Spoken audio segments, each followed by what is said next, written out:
Let me just start by saying, I never thought money would make me invisible to my own family. I didn't grow up with a silver spoon, but I worked my butt off for years to get to a place where I could help my parents. I'm talking 12-hour days, no weekends, and living off instant noodles while building my freelance business from scratch. Now that I make good money, I thought giving back would be meaningful. That it would make me feel more connected.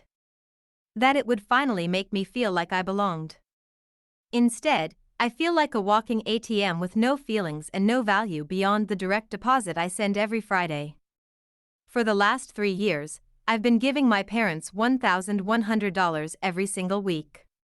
That's over $57,000 a year, and trust me, it's a lot considering I still live in a small rented apartment while they live in a 5-bedroom house that I helped them remodel.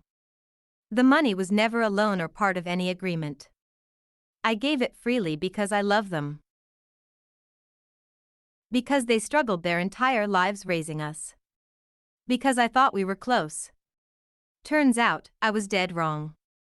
Let me walk you through how I found out I wasn't even a footnote in my own family's vacation plans. It started a month ago, on a random Monday. I was scrolling through my sister Emily's Instagram stories while eating breakfast when I noticed something odd. She had posted a boomerang of her clinking champagne glasses with my parents, on a plane. At first, I figured maybe they were just going to visit my aunt in Florida or something. No big deal. But then the next few slides showed white sand beaches, cocktails, and group photos of all my siblings and their partners, everyone except me. I thought maybe I was missing something. Maybe I was invited and the email got lost?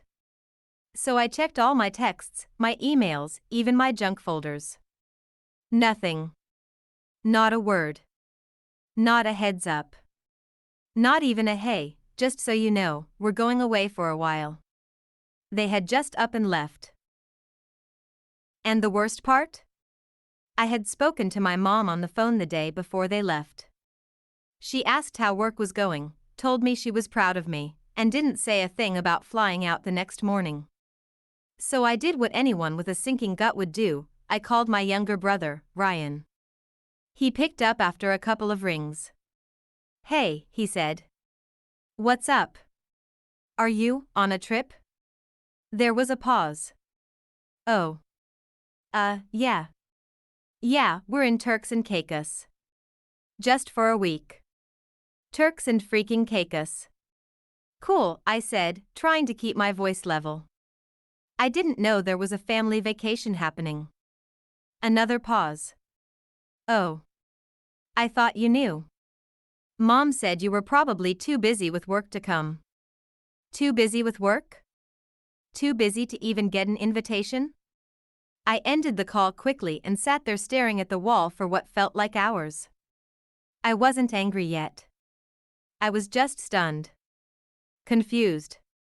Like the floor had dropped out from under me. Later that night, I texted my mom.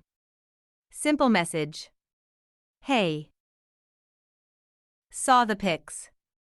I didn't know you guys were going on a trip. She responded with, oh sweetie, I didn't want to bother you. I figured you'd be overwhelmed with work. Plus, it was kind of last minute. Last minute? There were matching outfits in the photos. A catered beach dinner. A freaking family itinerary pinned on Emily's story. This wasn't last minute. It was planned. Probably for weeks. I didn't reply to her. I didn't say anything else. I just stopped the weekly transfers that Friday. No message. No drama. Just silence. I needed time to think. The next week, I got a call from my dad. Hey kiddo. I think something's wrong with your bank. The money didn't go through this week. I stayed calm. Nope. It's not the bank. There was a pause. What do you mean? I mean, I'm not sending money anymore. It went dead quiet. Then he laughed like I was joking. You serious? Very. He asked why, and I told him the truth. That I felt excluded. That it hurt to see everyone together while I was left out like I didn't matter. That I'd spent years supporting them without asking for anything in return, not even a thank you most weeks, and this was how they showed appreciation? He sighed and said, "Don't take it personally. We didn't think you'd be interested." That hit harder than I thought it would. Didn't think I'd be interested in my own family? I asked. You're always working. We didn't want to stress you out. No, you just didn't want to include me. There's a difference. He said something about being overdramatic and that I was turning this into a thing, but I ended the call. Over the next week, my phone blew up. Texts from Emily, "You're acting childish." Ryan, "Don't punish mom and dad over one trip." Even my aunt chimed in, saying she thought I was better than this. But you know who didn't call? My mom. She just sent me a thumbs up emoji the day after my dad spoke to me. That was it.